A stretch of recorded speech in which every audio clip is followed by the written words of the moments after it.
এবারে নারী দিবস যে সময়ে উদযাপন করা হচ্ছে ঠিক সে সময়ই গণমাধ্যম সহ সারা দেশে আলোচিত খবর হিসেবে স্থান পেয়েছে মাগুরায় ৮ বছরের এক শিশুকন্যার ধর্ষণের শিকার হয়ে মৃত্যুর সঙ্গে লড়াইয়ের ঘটনা।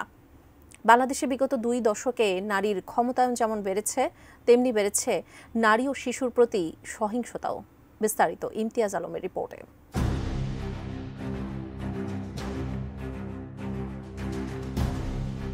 গত কয়েক দশকে বাংলাদেশ নারীর ক্ষমতায়নে উল্লেখযোগ্য অগ্রগতি অর্জন করেছে, যা আন্তর্জাতিক পর্যায়েও প্রশংসিত হয়েছে। বিশ্ব অর্থনৈতিক ফোরামের লিঙ্গ সমতা প্রতিবেদনে বিশ্বের 146টি দেশের মধ্যে বাংলাদেশের অবস্থান 59তম।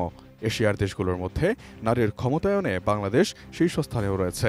নারীর রাজনৈতিক ক্ষমতায়নেও বাংলাদেশের অবস্থান বিশ্বে 7ম।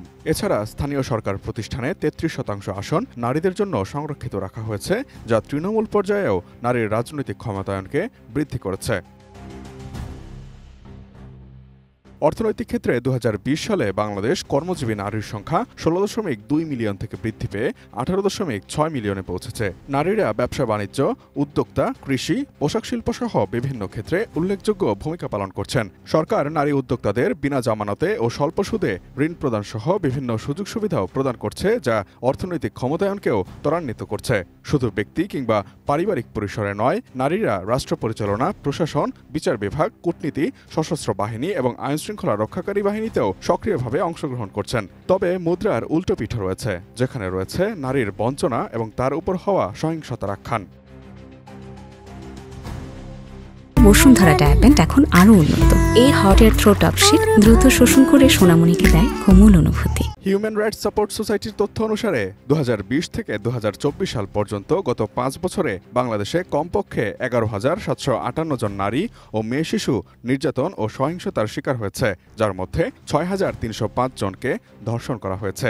আরও আশঙ্কার বিষয় হলো, যাদের ধর্ষণ করা হয়েছে তাদের মধ্যে 3,471 জনের বয়স 18 বছরের নিচে, যা মোট ঘটনার 55%-এরও বেশি। এর মধ্যে 1,089 জন নারী ও কন্যা শিশুকে সংঘবদ্ধ ধর্ষণের শিকার হতে হয়েছে এবং 207 জনকে যৌন সহিংসতার পর হত্যা করা হয়েছে। তাদের মধ্যে 118 জনই শিশু। এছাড়া অন্তত 50 জন ভয়াবহ সহিংসতার ট্রমা সহ্য করতে না পেরে আত্মহত্যা করেছেন।